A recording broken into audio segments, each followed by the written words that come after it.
They thought she was just another tenant in a narrow third-floor walk-up, a quiet young woman in her late 20s who kept to herself, headphones in, laundry basket balanced on her hip, folding clothes by the window where no one noticed her. That's the thing about silence. People confuse it with absence. But silence is never empty, not for someone like her. You'll understand why soon enough. If you agree that true strength doesn't need to shout, that sometimes the calmest voice carries the heaviest history, then make sure to like and subscribe, because what you're about to hear will remind you that some warriors don't disappear when the battle ends. They just fold into the background, waiting until the day the world remembers they were never really gone. It started with laundry, of all things. A gray hoodie, folded into a precise rectangle, aligned perfectly with a stack of t-shirts, seams matched, no wrinkles allowed. She didn't do it out of obsession, but out of habit. Muscle memory drilled into her from years when folded maps and silent radios were her reality. Every crease was order, every shirt a checkpoint. To the neighbors below, she was just the girl upstairs who smelled faintly of lavender detergent, who nodded politely in the hallway but never stayed long enough for conversation. They never noticed how she glanced at reflections in glass, how she positioned her chair with sight lines to the door, how her hands, though delicate, always moved with a certain weight, controlled, deliberate, rehearsed. They never wondered why someone so young carried herself with the gravity of someone much older. And why would they? The world doesn't look twice at laundry, at folded socks, at a calm girl by a window. That's the camouflage, the quiet that kept her hidden. But there's a line between forgotten and underestimated, and she was both. Until the phone rang. But that's ahead of us. Right now, all you need to know is that beneath the silence lived a name no one in that building knew, a name etched in after-action reports buried deep enough to never see daylight. Ghostwalker. She hated the word, hated the weight it carried. But once you've earned a name like that, you don't shake it. You bury it under civilian routines, washing dishes, clocking in, folding laundry, and you hope no one ever calls it again. Still, there were cracks in the mask. She lived light, almost too light, as if ready to move at a moment's notice. A single duffel bag by the bed. No framed photos. A closet of plain clothes, neutral colors. The only decoration on her nightstand was a thin leather cord knotted 3 times, its meaning known only to her. At work, they said she was shy. At the corner store, the cashier joked she must be a minimalist. They didn't realize that her silence wasn't emptiness, it was vigilance. She had eyes that memorized exits in seconds, ears that picked up tones in conversations others ignored, a heart that never really stopped scanning for perimeter breaches, even in sleep. She folded her laundry like she had once folded parachute lines, with care so exact it seemed almost prayerful. Because for her, order was survival. And yet, even as she smoothed the sleeve of a cotton shirt, her mind wandered back to places she would never speak of. Places where footsteps had to be lighter than breath, where the wrong sound in the wrong moment meant no tomorrow. She had lived more lives in 10 years than most lived in 70, and now she lived the quiet one, the one no one asks about, because they'd never believe the answers anyway. She told herself she liked it this way. Anonymity was safety, but the truth? Anonymity was lonely. She caught herself watching the young couple across the street as they argued playfully about a burnt dinner, or the father teaching his kid to ride a bike, and wondered if her silence would ever soften into something normal, something human again. Then she folded another shirt and stacked it neatly, because wondering was dangerous, and habits were safe. The sun dipped lower.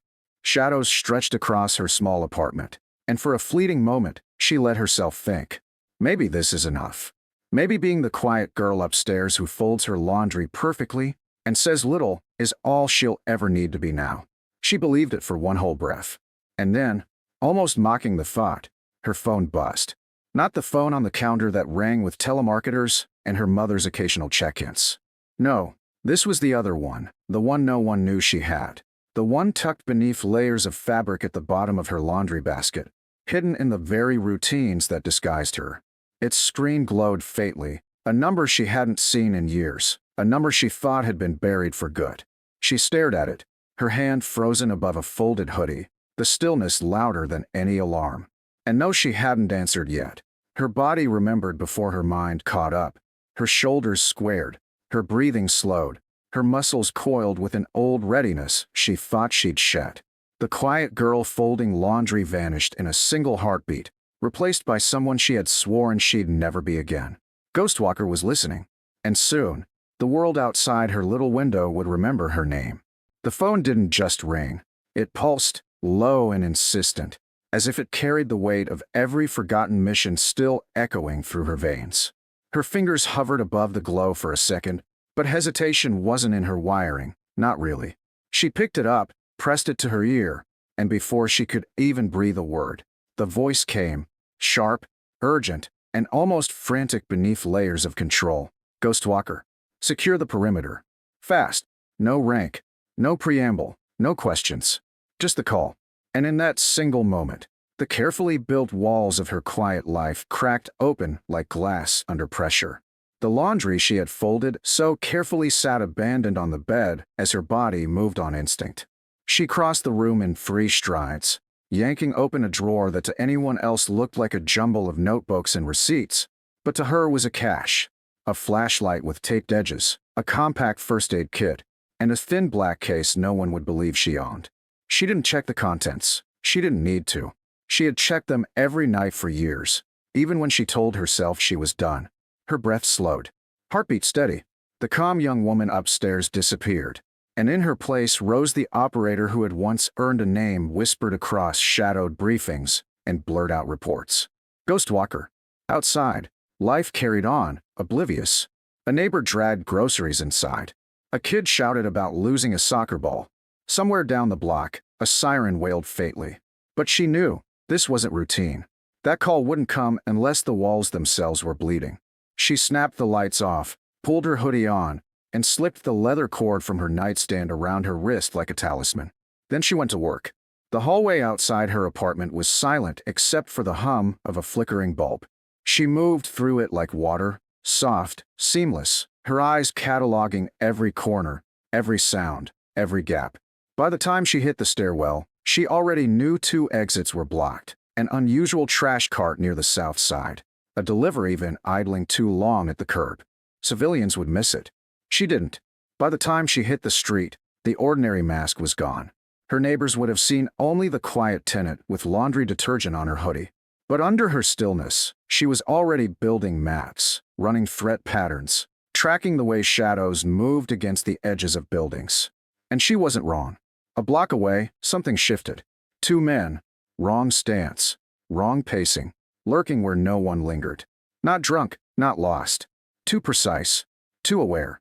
She melted into the crowd of evening commuters, every movement practiced, the kind of invisibility you only learn in silence and shadows. When they turned their heads, scanning, she was already behind them, watching their hands twitch near belts they shouldn't have had. Whatever perimeter they told her to secure wasn't abstract. It was here. It was now. And it was already breached. She moved quickly, not toward confrontation, but toward control. Ghostwalker didn't chase trouble. She built traps for it. With a subtle detour through the back alley, she reached the fire escape ladder that led to the roofline overlooking the block. Her body remembered every rung, every balance shift, like climbing through foreign villages years ago.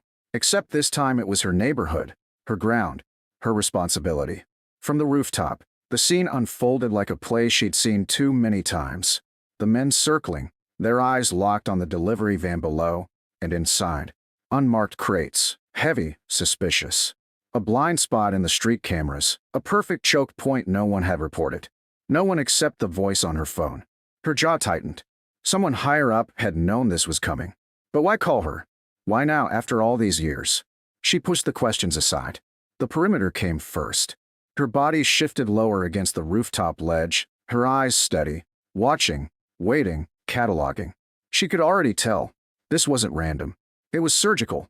And if the call reached her, it meant whoever was moving down there was a threat far above the pay grade of local law enforcement. She watched the van door inch open, a metallic scrape in the silence of the street. The 2 men tightened their stances, their hands brushing weapons they weren't supposed to have. She didn't move. Not yet. Patience was the art. Let the perimeter define itself. Let the trap reveal its teeth. Down below, a family walked too close, a father holding his son's hand, a mother balancing grocery bags. They were stepping straight into the storm without knowing it. And that's when Ghostwalker broke her silence. Not loudly, not panicked, just with the right words, delivered with the calm authority of someone who had once led men through darker nights than this. "Sir, ma'am, cross the street." Now, they didn't ask why. They just moved, the weight of her tone cutting through every question. The men below noticed. Their heads snapped up, scanning. Too late. She was already repositioning, her eyes fixed on their formation, her hands steady, her breath controlled. Every step they took was a map she'd memorized before they made it. And for the first time in years, the quiet life she'd built cracked fully open, and she felt it. The rush she hated, the certainty she couldn't deny. She was home again, not in comfort, not in safety, but in clarity. Ghostwalker had been called, and the perimeter would hold. The street had gone too still, the kind of stillness that isn't peace but pressure, like the air itself holding its breath before something snaps. From her rooftop perch, Ghostwalker watched the scene harden into a truth only she seemed to recognize. This wasn't petty crime. This wasn't coincidence. This was coordination, and coordination meant intent. The van door slid wider, steel scraping against steel, and inside the shadows shifted, bulky shapes beneath tarps that screamed wrong to her trained eye. She didn't need to uncover them fully to know. These weren't groceries or furniture drops. This was movement. Illegal, tactical, deliberate. And the two men standing guard weren't posturing. Their stance, their scanning arcs, their readiness, it was drilled, not improvised. Ghostwalker let the seconds stretch, cataloging their pacing, their blind spots, their rhythms. It was the same way she'd once waited in villages with no names, breathing through her teeth, listening to goats shuffle in the dust, while hostile eyes scanned for her in the dark. That's what the world didn't understand. Survival wasn't in speed, it was in patience. And then, as if to test her patience, the phone buzzed again in her pocket. A single message. 4 words. Command inbound. Hold perimeter. Her lips pressed tight. Command. Not police, not first responders. Military command. Which meant the call she'd gotten wasn't a coincidence at all. It was a deliberate choice. Out of every name in their files, every veteran on their hidden lists, they had called her. And why? Because they knew she would answer.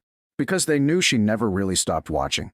She adjusted her position, eyes locked on the family she'd guided across the street moments earlier. Safe now, but shaken. The father looked back once, confusion on his face, maybe even a flicker of fear, as if sensing the calm woman's voice had come from someone carrying far more than a shopping bag upstairs. But Ghostwalker didn't wave, didn't acknowledge him. Civilians weren't supposed to see her. Not like this. Down below, the men tensed suddenly, radios crackling at their sides. And then she knew. Someone had tipped them. They weren't waiting for a pickup. They were waiting for backup. Her hand twitched near her side, but she didn't reach for the black case tucked against her hip. Not yet. She had promised herself she'd never open it again unless she had no choice. But when one of the men began moving toward the corner, angling for high ground, her breath went shallow. If he made it past that corner, there would be no perimeter. There would be chaos. Ghostwalker exhaled once, slow, steady, then rose just enough for her shadow to slip across the rooftop edge.